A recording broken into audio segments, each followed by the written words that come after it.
सकते हैं। ठीक है, तो आज अपनी जो क्लास है वो डाइजेस्टिव सिस्टम की सेकंड क्लास है। जो फर्स्ट क्लास थी उसमें अपन ने डाइजेस्टिव सिस्टम स्टार्ट किया था। उसमें अपन ने जो देखा था, डाइजेशन के दो पार्ट देखे थे, एक डाइजेशन और उसकी प्रोसेस।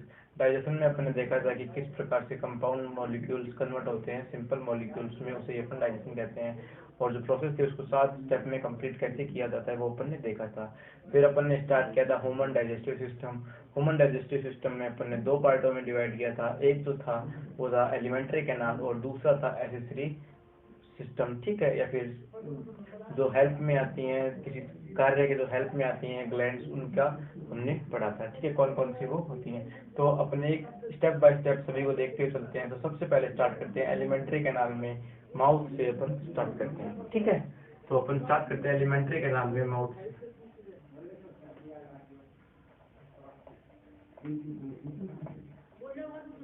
अपन स्टार्ट करते हैं एलिमेंट्री कैनाल में माउथ से अपन स्टार्ट करते हैं। ठीक है,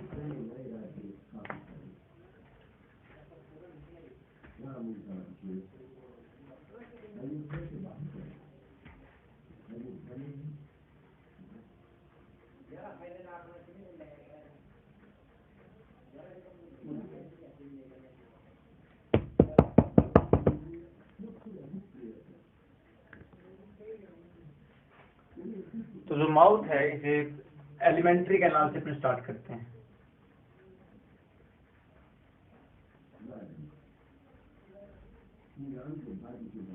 एलिमेंट्री कैनाल में अपना जो फर्स्ट जो था वो था कौन सा, माउथ।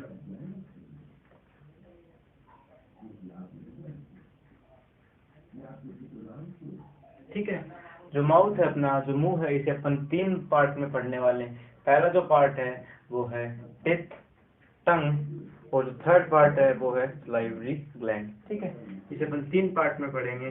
जो पहला पार्ट है वो है टिथ, जो सेकंड पार्ट है वो है टंग, और जो थर्ड पार्ट है वो है सलाइवरी ग्लैंड।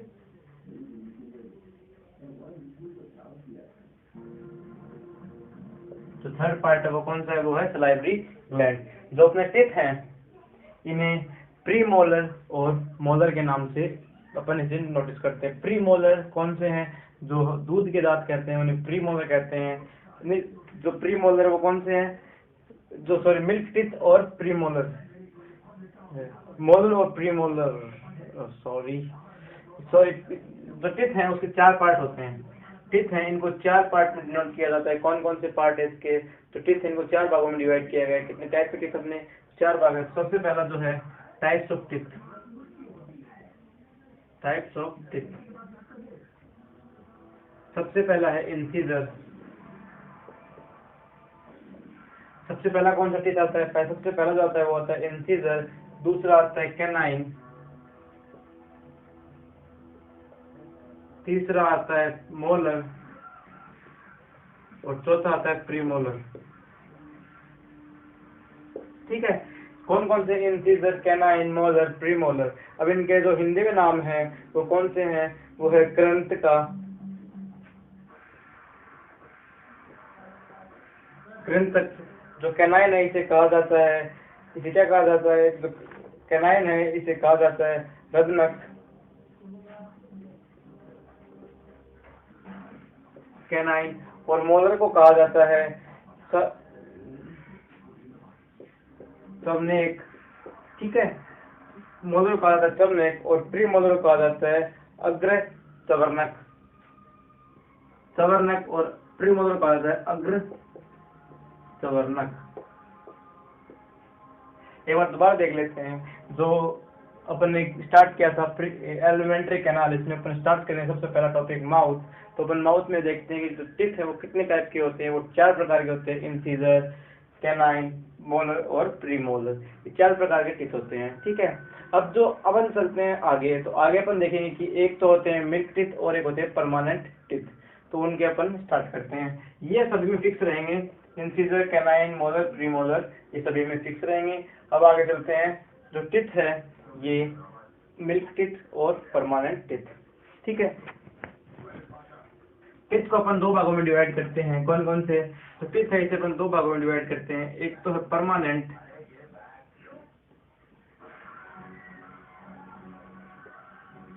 एक तो है परमानेंट और दूसरा कौन सा है, मिल्क टिथ। अपन मिल्क टिथ से स्टार्ट करने वाले हैं। तो सबसे पहले अपन देखेंगे जो मिल्क टिथ है वो वो कैसे कैसे होते हैं। ठीक है, जो मिल्क टिथ है वो पहली बार हमारी जो मिल्क टिथ है वो पहला जो फर्स्ट टिथ जो हमारे आता है वो कब आता है, वो 6 मंथ की एज में आता है। ठीक है, तो जो फर्स्ट मिल्क टिथ आता है, फर्स्ट मिल्क टिथ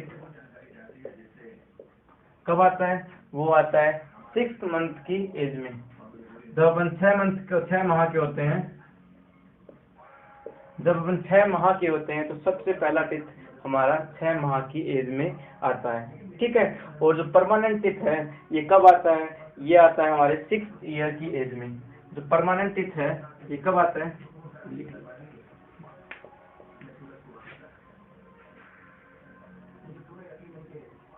मिल्क और परमानेंट।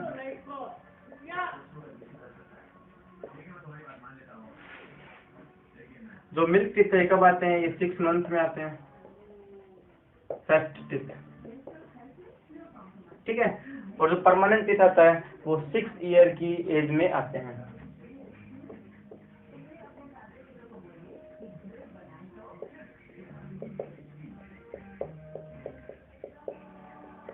कितनी ईयर के आते हैं, ये 6 साल की उम्र में परमानेंट टिथ आते हैं, और ये 6 माह की एज में ये हमारे पहला दांत आता है। ठीक है, पहला टिथ आता है।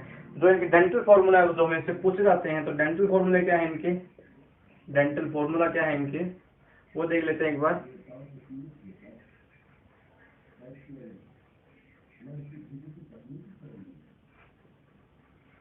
तो इनका डेंटल फॉर्मूला है वो है ICPM,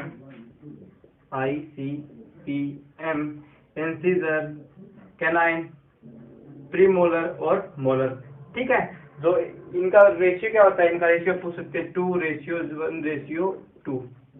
ठीक है, ये 2 होते हैं। अब इनको अब एक बार एक चीज समझते हैं, ये कितने अपने मुंह का ये 1/4 हिस्सा है। ठीक है, अब जैसे कि मैं आप लोगों को सुनाता हूँ, ये मेरा माउथ है। ठीक है, इसको मैंने एक हिस्सा ऐसे कट किया और एक हिस्सा ऐसे कट किया। ठीक है, कट करने के बाद जो ये अपना इतना पोर्शन बचता है, ये वाला नीचे वाला जबड़ा हटा देते हैं एक बार। तो जो ऊपर वाला जबड़ा है इसका 2 हिस्से कर दिया, सेंटर से 2 हिस्से करने के बाद जो एक हिस्सा बचता है वो ही है इसका ये डेंटल फॉर्मूला। ठीक है, अगर आप लोगों से पूछ ले कि यहाँ पे कितने इंसीजर हैं, कितने इंसीजर टीथ है, तो आपको क्या करना है, सिंपली 4 से मल्टीप्लाई करना है। ठीक है, अगर आपसे पूछ ले कितने कैनाइन है तो सिंपली 4 से मल्टीप्लाई करना है। और ये एग्जाम में पूछा जाता है कि दूध के दांत में कितने प्रीमोलर टिथ होते हैं, तो कितने प्रीमोलर होते हैं, तो ये होते हैं 0। ठीक है, कितने प्रीमोलर होते हैं, तो ये होते हैं 0। आगे चलते हैं, जो डेंटल फॉर्मूला हो गया मिल्क टिथ का। अब जो परमानेंट टिथ है इसका डेंटल फॉर्मूला कितना होता है, तो ये देख लेते हैं एक बार।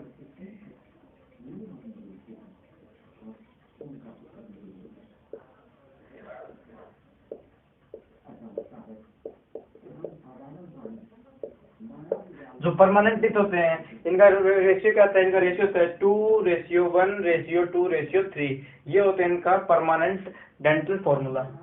परमानेंट टिथ का होता है डेंटल फॉर्मूला। ये किसके होते हैं, ये परमानेंट टिथ के होते हैं। ठीक है, और ये किसके होते हैं, ये होते हैं मिल्क टिथ के फॉर्मूले। ठीक है, अब देखते हैं कि इनमें टोटल टिथ कितने होते हैं। तो जो इसमें टोटल नंबर ऑफ टिथ होते हैं वो कितने होते हैं, इनको सभी डिवाइड कर लो, 2, 3, 4, 5 और इनको 4 से मल्टीप्लाई कर दो। 5 × 4 = 20। जो मिल्क टिथ नंबर में होते हैं वो कितने होते हैं, 20 होते हैं। और जो परमानेंट टिथ होते हैं वो कितने होते हैं, 2, 3, 4, 5, 6, 7, 8, 8, 4 32। जो परमानेंट टिथ होते हैं वो कितने होते हैं नंबर में, वो होते हैं 32। ठीक है, अब आगे चलते हैं। आगे जो स्टडी ऑफ टिथ है, टिथ के अध्ययन को क्या कहा जाता है, टिथ की स्टडी को क्या कहा जाता है, ये अपन देख लेते हैं। Study of teeth,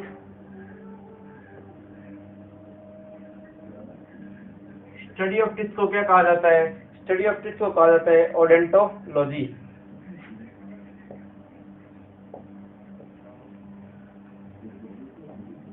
study of teeth को कहा जाता है ओडोंटोलॉजी। ठीक है, समझ में आगे। अब चलते हैं अपन आगे। जो इम्पोर्टेंट पॉइंट है मैं आप लोगों को लिखवा देता हूँ, जो एग्जाम में पूछे गए हैं मैं आप लोगों को वो पॉइंट लिखवा देता हूँ। ठीक है, तो स्टार्ट करते हैं। सबसे पहले टिथ के जो इंपॉर्टेंट पॉइंट है वो लिखवा देता हूँ मैं।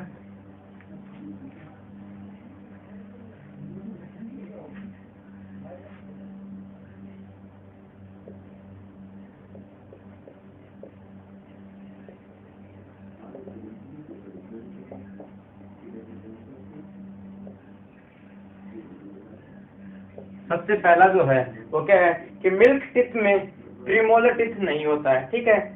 जो दूध के दांत होते हैं इनमें प्रीमोलर दांत नहीं होते हैं, ठीक है। तो प्रीमोलर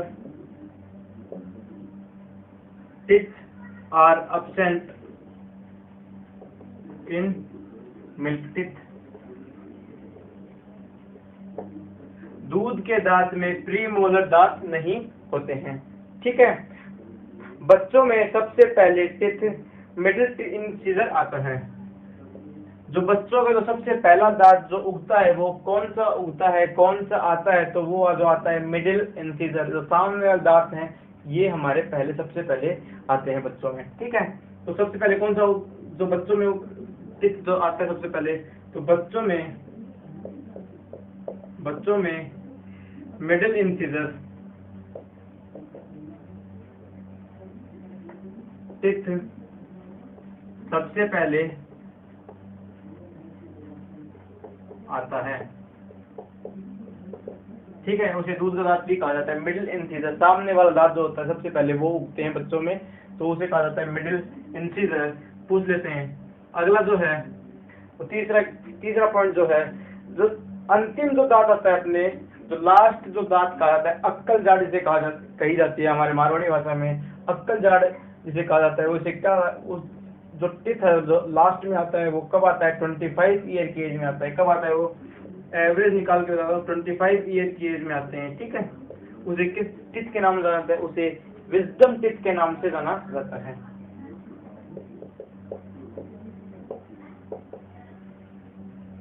ये विजडम टिथ कब आता है, ये सबसे अंतिम में आता है, लास्ट में।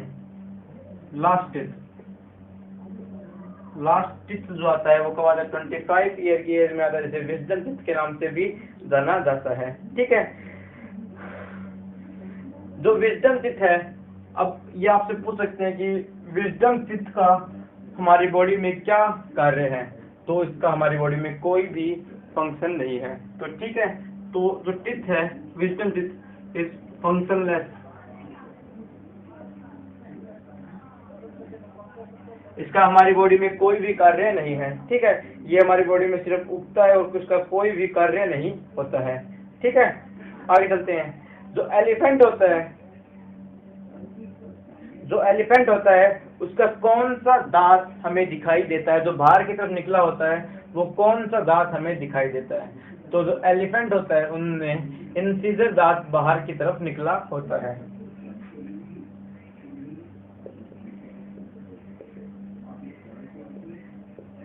कौन सा दांत निकला होता है, इंसिजर टिथ एलिफेंट में बाहर निकला होता है, ठीक है। कौन सा दांत इंसिजर एलिफेंट में बाहर निकला होता है, जो बाहर निकला था एलिफेंट के बाहर की साइड, वो कौन सा दांत होता है, वो होता है इंसिजर टिथ बाहर की तरफ निकला होता है हाथी में, ठीक है। अब देखते हैं जो चूहा होता है वो कौन सा दांत जो चूहा होता है वो कौन से दांतों से चीजों को कुतरता है, तो वो भी इंसिजर टिथ से कुतरता है। चूहा इंसिजर टिथ से चीजों को काटता है। सबसे ज्यादा जो काटता है चूहा वो ईयरफोन के टिप से, पॉइंट से, चार्जर के पॉइंट से आप लोग ईयरफोन और चार्जर के जो पिन है इनको काटता है, ठीक है। उसको पता है कि नहीं, इंजीनियर है वो। तो अब चलते हैं आगे।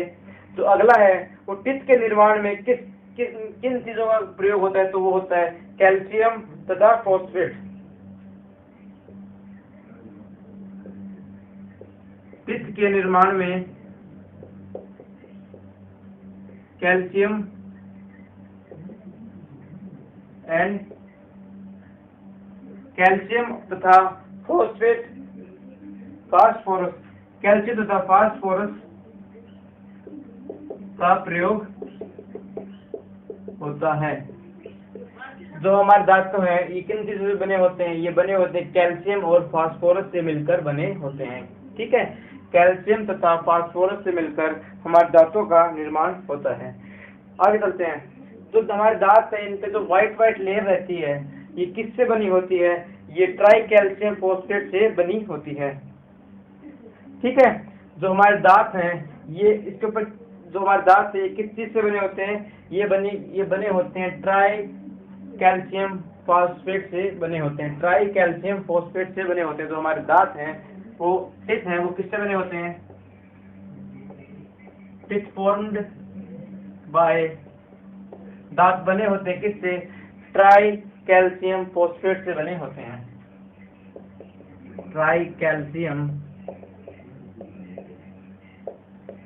फॉस्फेट से बने होते हैं। ट्राई कैल्शियम फॉस्फेट से बने होते हैं। और जो हमारे दांतों पे जो हमारे दांत व्हाइट होते हैं, टिथ व्हाइट होते हैं, वो किस वजह से होते हैं? तो वो जो होते हैं वो किसकी वजह से होते हैं? वो होते हैं एनिमल, वो किसकी वजह से होते हैं? किस रीजन की वजह से होते हैं? वो होते हैं एनिमल पदार्थ की वजह से हमारे जो दांत हैं वो व्हाइट होते हैं। ये हमारे बॉडी का स्ट्रॉन्गेस्ट पदार्थ है। ठीक है, कंपाउंड है, स्ट्रॉन्गेस्ट कंपाउंड है। ये हमारे बॉडी का स्ट्रॉन्गेस्ट कंपाउंड है। इसकी वजह से हमारे दांत हैं वो व्हाइट रहते हैं, आउटर जो लेयर है वो व्हाइट रहती है। और दुनिया का सबसे स्ट्रॉन्ग जो एलिमेंट है वो कौन सा है? वो डायमंड है। कौन सा स्ट्रॉन्गेस्ट एलिमेंट कौन सा है? वो है डायमंड। आगे चलते हैं।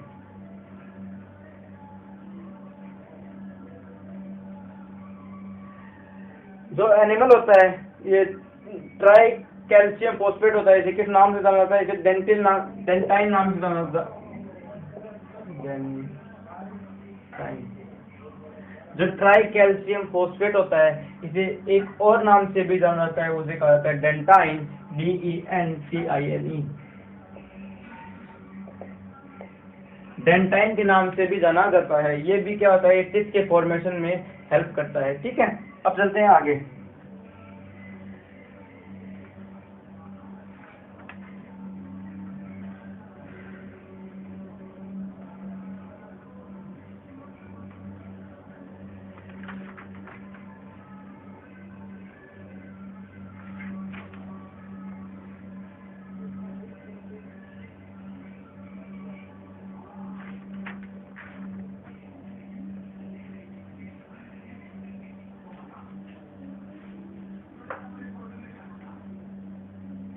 तो जो अपना टिथ थे वो कंप्लीट हो गया। टिथ में हमने क्या क्या देखा कि कितने प्रीमोलर होते हैं, कितने मोलर होते हैं।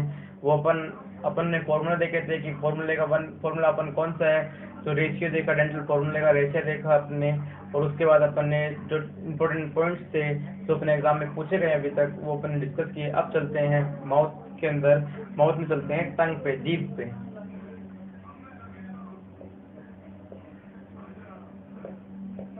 तो जीभ है उसका एक बार डायग्राम देख लेते हैं। जो जीभ के बारे में, टंग के बारे में जो चीज नॉर्मली पूछी जाती है वो पूछी जाती है टेस्ट से रिलेटेड। जो टंग है इसे 4 भागों में डिवाइड किया गया है। 4 टेस्ट पार्ट किए गए इसके। Number 1, number 2, number 3, number 4। तो ये पूछ सकते हैं कि हमारे शरीर में कितने टेस्ट बड्स हैं? तो हमारी जीभ में 4 टेस्ट बड्स हैं। कितने बड्स हैं?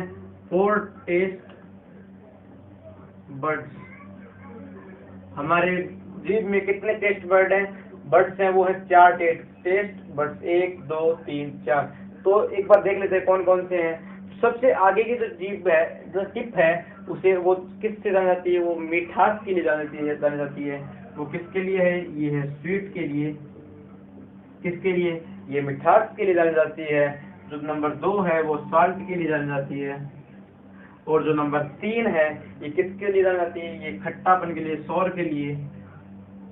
ठीक है, खट्टापन के लिए जानी जाती है। चौथी चीज है वो किसके लिए? वो कड़वापन के लिए जानी जाती है, बिटर के लिए। ये मिठास, नमकीन, कड़वा, सौर, खट्टा, और ये कड़वापन के लिए जानी जाती है। स्वीट, सॉल्ट, सॉर और बिटर टेस्ट के लिए चारों पार्ट अपने चारों वर्ड्स के में डिवाइड की गई। ऐसा कुछ नहीं है हालांकि ऐसा कुछ नहीं है, ये पुरानी बातें हैं। अभी जो हाल ही में साइंटिस्ट के अनुसार हमारे जीभ के अंदर लाखों की टेस्ट बर्ड्स होते हैं, लाखों की अनगिनत टेस्ट बर्ड्स होते हैं, लाखों की संख्या में टेस्ट बर्ड्स होते हैं। पर जो पिछली बातें हमें पढ़नी चाहिए पड़ेगी, 1 2 3 4 टेस्ट बर्ड्स होती हैं, स्वीट, सॉल्ट, सॉर, बिटर। ठीक है। अब जो टेस्ट का पता चलता है वो कब पता चलता है? जब हम खाना खाते हैं उसके दौरान जब सलाइवा मिक्स होता है, सलाइवा टच होने के दौरान ही हमें टेस्ट का पता चलता है कि वो खट्टा है, मीठा है, नमकीन है, चरचरा है, कैसा है। वो सलाइवा टच होने के बाद ही थूक जो टच होता है फूड के, उसी दौरान हमें पता चलता है, ठीक है, कि टेस्ट कैसा है। तो हेल्प कौन करता है टेस्ट को पहचानने में? सलाइवा हेल्प करता है, ठीक है। टेस्ट को पहचानने में कौन हेल्प करता है? सलाइवा हेल्प करता है, ठीक है। अब चलते हैं आगे। अगर हमारे शरीर में जिंक की कमी हो जाती है तो हमें टेस्ट का पता नहीं चलता है। अगर हमारे शरीर में जिंक की कमी हो जाती है तो टेस्ट का पता नहीं चलता है।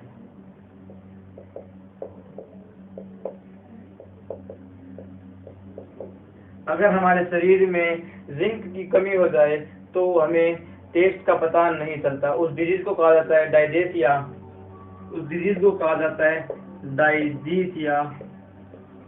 ठीक है। ये एक प्रकार की डिजीज है जिसमें जिंक की कमी हो जाने के कारण हमें टेस्ट का पता नहीं चलता है। उस डिजीज को कहा जाता है डायजेसिया। अब चलते हैं आगे सलाइवरी ग्लैंड पे। अपना जीभ से रिलेटेड ये कितने पार्ट होते हैं, कौन कौन से हैं? टेस्ट, सलाइवा की हमें टेस्ट का पता है, किसकी हेल्प से चलता है? सलाइवा की हेल्प से चलता है। इसमें 4 बर्ड्स होते हैं और जिंक की कमी से हमारे टेस्ट का पता नहीं चलता। उस डिजीज को कहा जाता है डायजेसिया, ठीक है। डायजेसिया एक प्रकार की डिजीज है जिसमें टेस्ट का पता नहीं चलता। अब चलते हैं अपना लास्ट टॉपिक है आज का, वो है सलाइवरी ग्लैंड।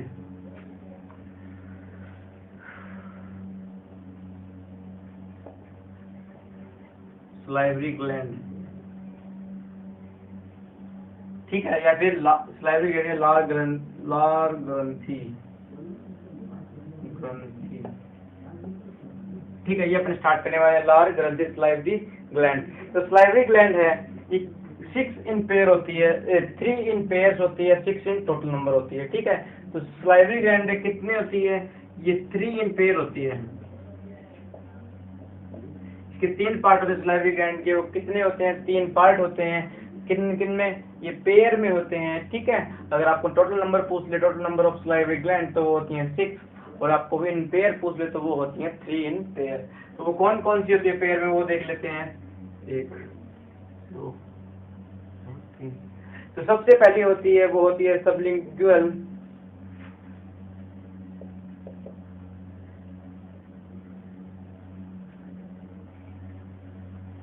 सबसे पहली जो होती है वो होती है सबलिंगुअल। तो दूसरी होती है वो सबमैंडिबुलर,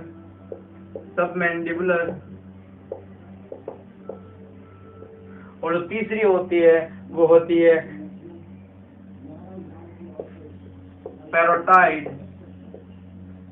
पैरोटाइड, ठीक है। ये 3 होती है सबलिंगुअल, सममैंडिबुलर,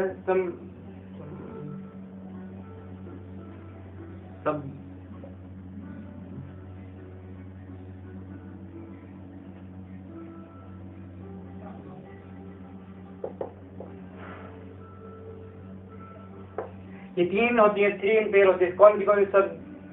सबलिंगुलर, सबमैंडिबुलर और पैरोटाइड।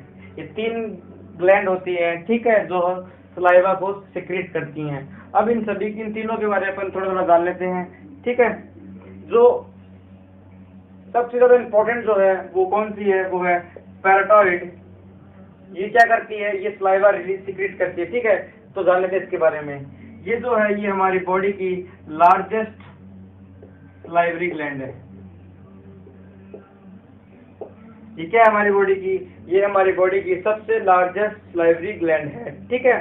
अब जो डिजीज है इससे, अब अभी जो पैराटॉइड्स है ये होती कहाँ पे है, जो हमारे कान के पीछे ये ग्लाफे जो होते हैं, टॉन्सल इसे कहा जाता है, यही होती है पैराटॉइड। इसे मम्स नाम से भी, मम्स डिजीज जो होती है, जो ग्लाफे जो मीठा खाने से हमारे गले सूख, गले का जो पीछे का हिस्सा है वो फूल जाता है, इसे टॉन्सल भी कहा जाता है। तो वो किससे होता है, वो पैराटॉइड को ही होता है। तो पैराटॉइड में स्वेलिंग आना, पैराटॉइड में स्वेलिंग आना, पैराटाइड में स्वेलिंग आना, या फिर इस डिजीज को कहा जाता है मम्स। इस डिजीज को क्या कहा जाता है, इस डिजीज को कहा जाता है मम्स या फिर टॉन्सल, मम्स या फिर टॉन्सिल। ठीक है, इस डिजीज को क्या कहा जाता है, मम्स और टॉन्सिल। ये किसकी वजह से होती है, ये मम्स वायरस की वजह से होती है। ये किसकी वजह से होती है, ये होती है मम्स वायरस की वजह से। ठीक है, इसमें होता क्या है, इसमें टॉन्सिल जो है, गले की जो यहाँ का जो हिस्सा है वो फूल जाता है, दर्द करने लगता है, खाना वगैरह निकलने में हमें प्रॉब्लम होने लग जाती है। अब देखते हैं फंक्शन ऑफ सलाइवरी ग्लैंड। हमारे शरीर में सलाइवरी ग्लैंड क्या क्या फंक्शन है। ठीक है, जो इम्पोर्टेंट ये दोनों नहीं पूछ जाते हैं, एग्जाम में नहीं आते हैं दोनों। जो इम्पोर्टेंट थी वो यही थी, मैंने बता दिया आप लोगों को क्योंकि बड़ी थी इसीलिए। अब देख लेते फंक्शन ऑफ सलाइवरी ग्लैंड के इम्पोर्टेंट पॉइंट जो वो देख लेते हैं एक बार।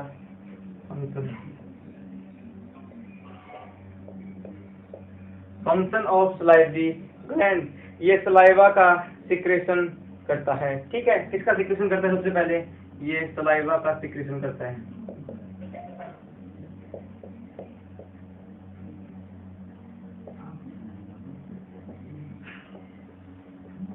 ये है सलाइवा का सिक्रेशन करता है या फिर स्राव, सलाइवा का सिक्रेशन करता है, स्राव करता है। ठीक है, तो सलाइवा क्या है, एक लुब्रिकेंट है। क्या है, सलाइवा का फंक्शन क्या होता है, work as a lubricant. Saliva किस तरह कार्य करता है, एक लुब्रिकेंट का कार्य करता है। जो लुब्रिकेंट होता है ये क्या होता है, ये चीजों को चिपचिपा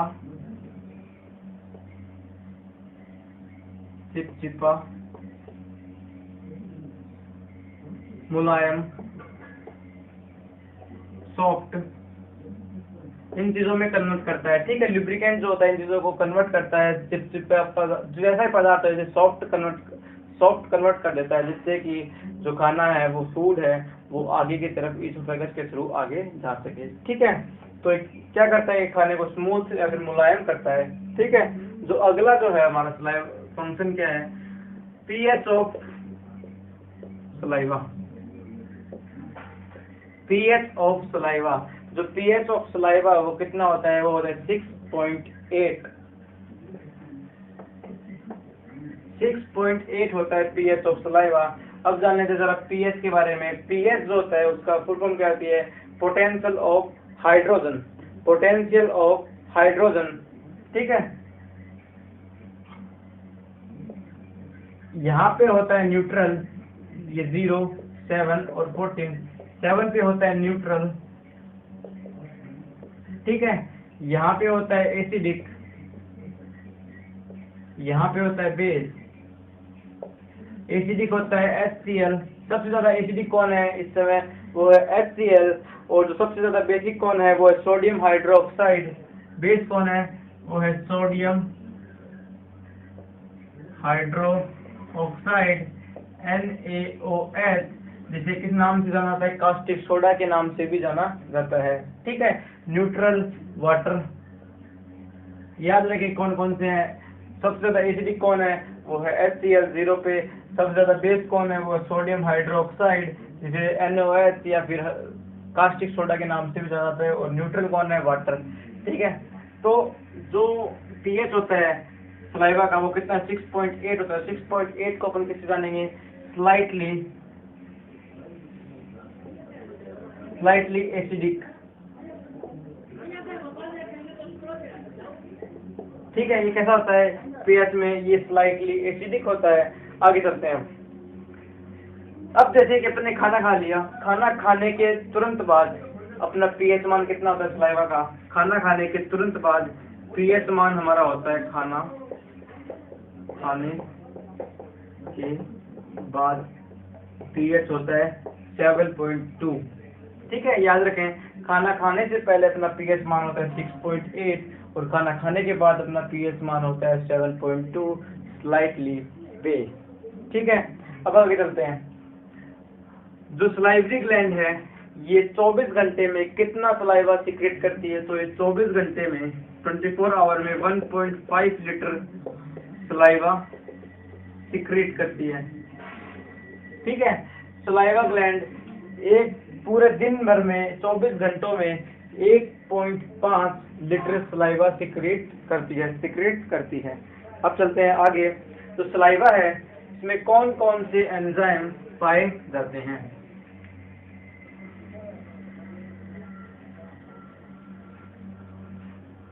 जो सलाइवा है,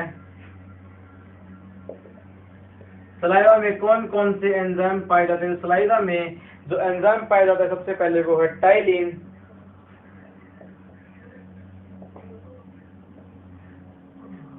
सलाइवा में जो एंजाइम पाया जाता है वो पाया जाता है टाइलिन।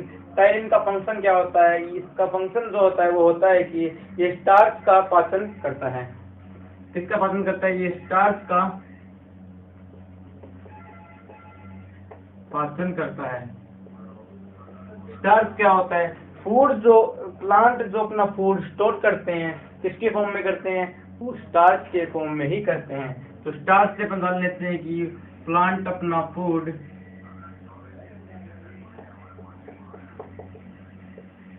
स्टार्च के फॉर्म में स्टोर करते हैं। ठीक है, प्लांट जो है वो अपना खाना स्टार्च के रूप में स्टोर कर रखते हैं। ठीक है, अब जो स्टार्च है वो किसका पार्ट है? ये ग्लूकोज का पार्ट है और ग्लूकोज किसका है? कार्बोहाइड्रेट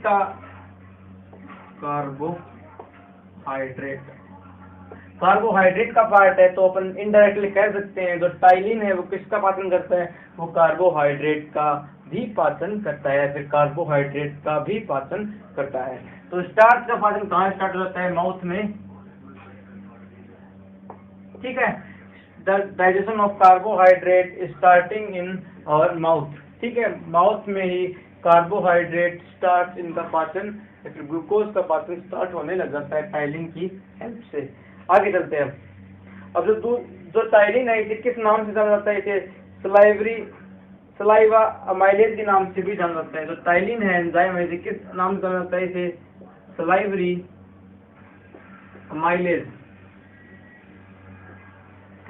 अमाइलेज के नाम से भी जाना जाता है। किसे? टाइलिन को। ठीक है, तो याद रखिए सलाइवरी, ये पूछ लेते हैं कि सलाइवरी अमाइलेज किसे कहा जाता है? तो ये टाइलिन को ही कहा जाता है। अगला जो है, हमारे फूड में मिठास का पता कौन दिलाता है कि ये मीठी चीज है? ये टाइलिन हेल्प करता है। ठीक है, ये फूड को मीठा करता है, फूड को स्वीट में कन्वर्ट करता है। जो खाना होता है उसे मीठे में कन्वर्ट कौन करता है? वो टाइलिन ही करता है। ठीक है, अब चलते हैं जो दूसरा एंजाइम पाया जाता है सलाइवा में वो देखते हैं। ये जो टाइलिन का कार्य देख लेते हैं एक बार दोबारा।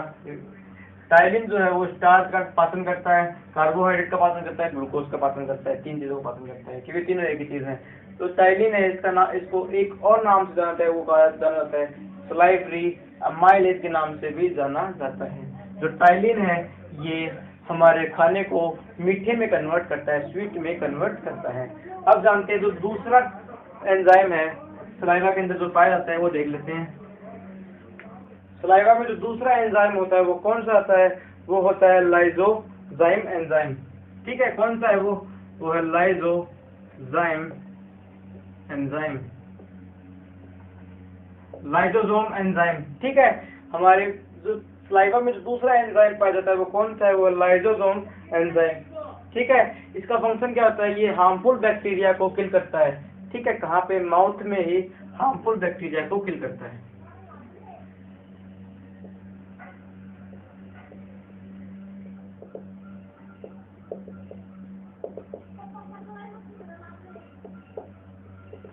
इसका फंक्शन क्या होता है हमारी बॉडी में, ये हार्मफुल बैक्टीरिया को किल करता है। ठीक है, जो अब इसका जो एक्स्ट्रा जो काम होता है वो ये जो अपन जैसे दूध में लैक्टोबैसिलस एसिड, दही में कौन सा बैक्टीरिया होता है, लैक्टोबैसिलस जो होता है, उसे किल कौन करता है, उसे लाइसोसोम एंजाइम ही किल करता है। ठीक है, इसीलिए इसे किस नाम से जाना जाता है, इसे जाना जाता है anti bacteria enzyme, anti bacteria enzyme. Anti bacteria enzyme के नाम से भी जाना जाता है क्योंकि ये हार्मफुल बैक्टीरिया को किल करता है। अब जो अगला जो टॉपिक अपना वो है फाइनॉक्स। ठीक है, फेरनिक्स। अगला जो टॉपिक अपना वो कौन सा है, वो है फेरनिक्स। देखते हैं वो क्या है।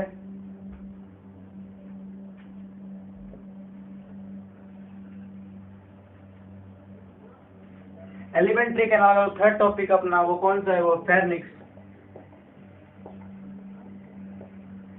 अब देखते हैं कि फेरनिक्स होता है क्या। सबसे पहले डायग्राम देखते हैं।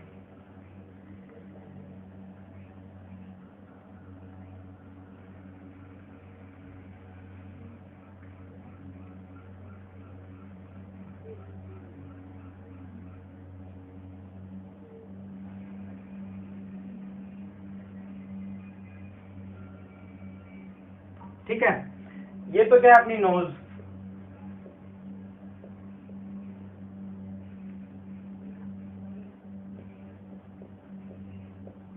ये क्या है माउथ। अब यहां से अपन ने खाना खाया, ठीक है, यहां से खाना खाने के बाद खाना नीचे आया, माउथ में खाना खाना, अपने मुंह से खाना खाया, उसके बाद खाना अपना आगे आया, खाना अपना आगे कहा है, उसके बाद ये क्या है, ये तो है लंग्स। ठीक है, ये तो क्या है, लंग्स है। और ये वाला पार्ट क्या है, ये है स्टमक।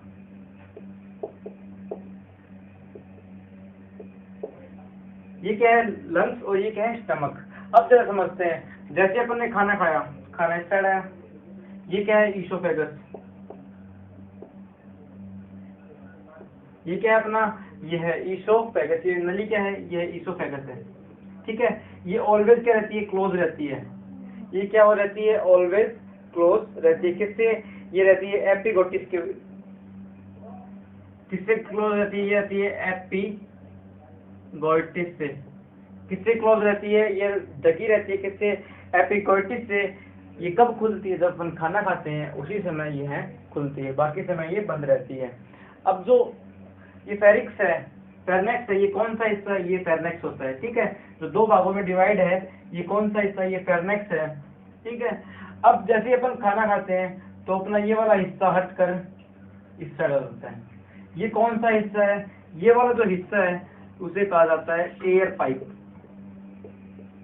ठीक है, ये कौन सी पाइप है, ये हवा सांस लेने के लिए, या फिर विंड पाइप, या फिर एयर पाइप, या फिर श्वसन नली, इसे जाना जाता है। ठीक है, ये कौन सी पाइप है, ये एयर पाइप या फिर विंड पाइप है। और ये वाली जो पाइप है ये है फूड पाइप। ये कौन सी पाइप है, ये है फूड पाइप। अब जैसे ही अपन ने खाना खाया, खाना खाने के बाद जब खाना हमारे गले से नीचे निकलता है तो ये वाला सांस वाली नली बंद हो जाती है लंग्स के थ्रू। लंग, ये वाला जो फेरनिक, ये जो एपिगोटिस है, ये इस तरफ मूव हो जाता है। इस तरफ मूव होने के बाद जो खाना है वो यहाँ से ईसोफेगस में आता है। ठीक है, ईसोफेगस क्या है, ये हमारी फूड नली या फिर खाने की नली है। ईसोफेगस में जाने के बाद स्टमक में जाता है। जैसे अपन खाना निकल जाएगा, यहाँ से पास थ्रू हो जाएगा, जैसे अपन सांस लेंगे तो जो एपिगोटिस है वो इस तरफ कन्वर्ट हो जाएगा और जो सांस लेने वाली नली है वो खुल जाएगी। तो ये move left right left right left right move करता रहता है। ठीक है, तो ये अपना फेरनिक्स भी कंप्लीट हुआ। जो फेरनिक्स क्या करता है, ये फेरनिक्स खाने को दो भागों में, खाने को और सांस की नली को दो भागों में डिवाइड करता है और एपिगोटिस की सहायता से वो खाने को अपनी जगह पे और सांस लेने की नली को अपनी जगह पे पहुंचाता है। सांस को अपनी जगह पे और खाने को अपनी जगह पे पहुंचाता है। तो फेरनिक्स का जो फंक्शन होता है वो खाने को खाने की तरफ और सांस को सांस की तरफ किसकी सहायता से, एपिगोटिस की सहायता से पहुंचाता है। ठीक है, जो अपनी क्लास अब आगे क्लास में अपन आगे का जो टॉपिक है उनको डिस्कस करेंगे। आई होप कि आप लोगों को वीडियो अच्छी लगी होगी। अगर वीडियो अच्छी लगी हो तो वीडियो को लाइक करें, शेयर करें और चैनल को सब्सक्राइब करें।